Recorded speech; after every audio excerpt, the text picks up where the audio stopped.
यहाँ पे हम लोग को आज क्या पढ़ना है, डेप्रिसिएशन।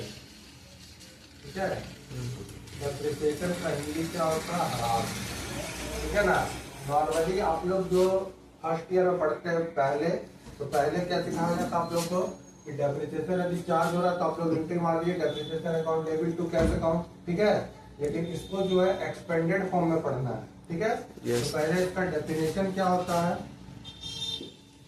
डेफिनेशन क्या होता है, डेफिनेशन ये होता है कि depreciation may be defined as a gradual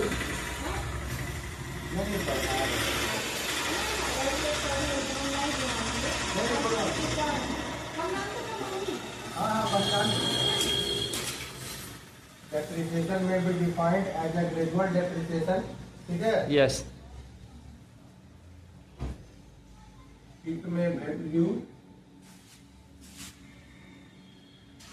due to use. ठीक है, इसका मतलब क्या है कि डेप्रिसिएशन जो होता है वो कभी भी एक बार में नहीं रखता है। ठीक है ना। ग्रेजुअल का मतलब क्या होता है, तने तने, यानी किसी वस्तु के मूल्य में गिरावट धीरे धीरे आता है। क्लियर है? यस।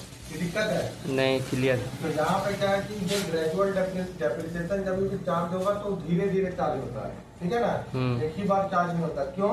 क्योंकि हम ये मान लेते हैं कि उसका वैल्यू यूज हो गया। क्लियर है? यस। अब क्या है, जैसे कि मान के चलिए यहाँ पे क्या सीखना है कि जैसे अब हम लोग को ये सीखना है कि मान के चलिए जैसे कोई सेलफोन है, मोबाइल है। ठीक है ना, तो मोबाइल क्या है कि यदि वो आपके पास है सपोज, ठीक है ना, yes. आपके पास है और मान लीजिए आप उसको 6 महीना एज इट इज रखे हैं। ठीक है ना, yes. मतलब आप उसको छुए भी नहीं, कुछ भी नहीं, लेकिन आप अपना दोस्त को यदि बेचिएगा तो क्या उतना मिलेगा? नहीं लेगा। क्यों? क्योंकि वो बोलेगा कि इसका वैल्यू कम हो गया, तुम इसको यूज किया होगा। ठीक है ना, लेकिन वही चीज यदि दुकान में 6 महीना रहता तो क्या उसका दाम गिरता है? नो, नहीं गिरता। क्यों? क्योंकि जो दुकान में जो सामान है वो उसके लिए गुड्स है। ठीक है, यस। वो मोबाइल अभी दुकान में है तो वो गुड्स है, वो कभी उसका वैल्यू नहीं गिरेगा। ठीक है ना, yes. लेकिन जब वो किसी आदमी के पास चला जाता है तो वो उसको एसेट मान लेता है। यस। क्लियर है? तो आपको इसकी यहाँ पे ये ध्यान रखना है कि डेप्रिसिएशन हमेशा चार्ज होता है एसेट।